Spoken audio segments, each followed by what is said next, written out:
Students, आज का हमारा टॉपिक है atomic size and atomic radius. अब एटॉमिक साइज और एटॉमिक रेडियस को स्टडी करने से पहले हम कुछ पॉइंट्स देखते हैं। Atoms are very small. जैसा कि हमें पता है एटम्स जो हैं बहुत स्मॉल हैं, जो कि आम आंख से देखे नहीं जा सकते। They do not have defined boundaries to fix their size.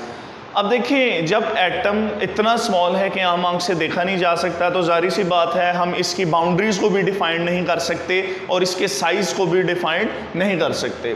Assume atom sphere. तो देखिए बच्चे, अब हम एटॉमिक साइज और एटॉमिक रेडियस को डिफाइन करने के लिए एटम को सबसे पहले स्फेरिकल, इसे हम स्फीयर जो है एज्यूम करेंगे। When atoms lie close they touch each other. कहते हैं कि जब एटम्स जो हैं एक दूसरे के करीब होते हैं, उनकी जो बाउंड्रीज हैं एक दूसरे को टच करती हैं। अब इन पॉइंट्स को जहन में रखते हुए हम एटॉमिक रेडियस को डिफाइन करेंगे। अब देखिए, सबसे पहले मैं आपको इस फिगर से बताता हूं कि ये दो एटम्स हैं, कंसीडर किए हुए हैं। ये दोनों एक दूसरे के करीब हैं। अब इनकी जो बाउंड्रीज हैं एक दूसरे को टच कर रही हैं। अब इनके जो सेंटर हैं, एक एटम के सेंटर को न्यूक्लियस कहेंगे, फिर एक से ज़्यादा न्यूक्लियस को न्यूक्लियाई कहेंगे। अब जो इनके जो न्यूक्लियाई हैं, इनके डिस्टेंस को देखेंगे, इनकी बाउंड्रीज टच हो रही हैं, इसे कंसिडर करेंगे। अब इसे कंसिडर करते हुए हम इसे डिफाइन करते हैं। Half of the distance between the nuclei of the two bonded atoms is referred as the atomic radius. अब एटॉमिक रेडियस को डिफाइन करेंगे। बच्चे, यहाँ पे दो एटम्स आपस में एक दूसरे को टच कर रहे हैं, इनकी बाउंड्रीज जो हैं टच कर रही हैं। जो इनके जो न्यूक्लियाई का डिस्टेंस है 154 पिकोमीटर है। ये कार्बन के एटम्स की बात कर रहा हूं। अब आपने इनके जो न्यूक्लियाई का जो डिस्टेंस है वो 2r है। जब हमने इसे हाफ करना है तब वो सिर्फ r होगा, इसे एटॉमिक रेडियस कहेंगे। यानी कि जो दो बॉन्डेड एटम्स हैं, टू बॉन्डेड एटम्स हैं, उनके न्यूक्लियाई में जो डिस्टेंस है उसके हाफ को हम एटॉमिक रेडियस कहेंगे। एक बार फिर देखें definition. Half of the distance between the nuclei, half of the distance between nuclei of two bonded atoms में is referred as atomic radius, इसे एटॉमिक रेडियस कहेंगे।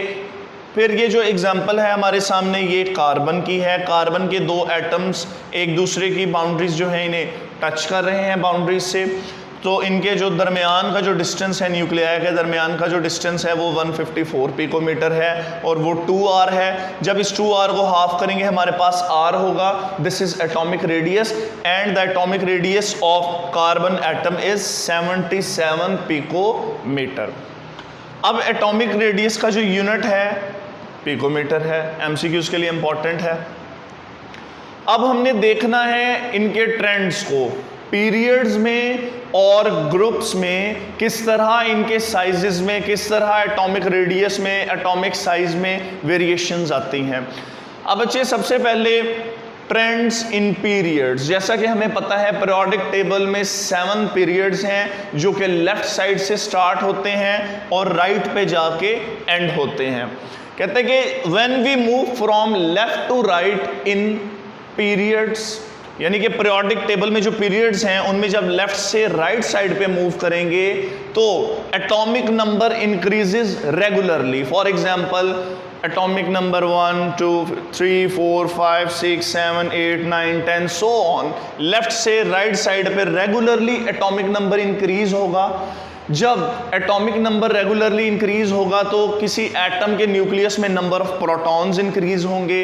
जब नंबर ऑफ प्रोटॉन्स इंक्रीज होंगे तो उसके शेल्स में नंबर ऑफ इलेक्ट्रॉन्स भी increase होंगे, तो उनकी जो अट्रैक्शन है वो इंक्रीज करेगी और एटम का साइज जो है पीरियड में कॉन्ट्रैक्ट कर जाएगा, स्मॉल हो जाएगा। अब इसी तरह trends in groups, when we move from top to bottom, जैसा कि हमें पता है पीरियोडिक टेबल में 18 ग्रुप्स हैं, 18 वर्टिकल कॉलम्स हैं।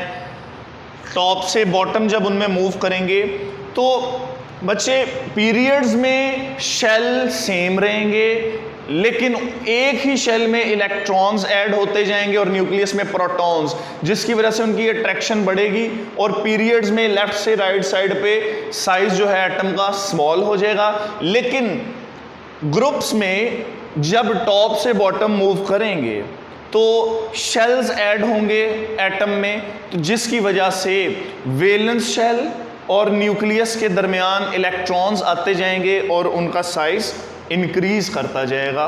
तो हम ये कह सकते हैं कि जब हम टॉप से बॉटम ग्रुप्स में मूव करेंगे, more and more shells are added in atoms and electrons are also increased between valence shell and nucleus. Therefore the size of atom increases from top to bottom in groups. आज का हमारा lecture यहीं ख़त्म होता है, बाकी इंशाल्लाह next lecture में।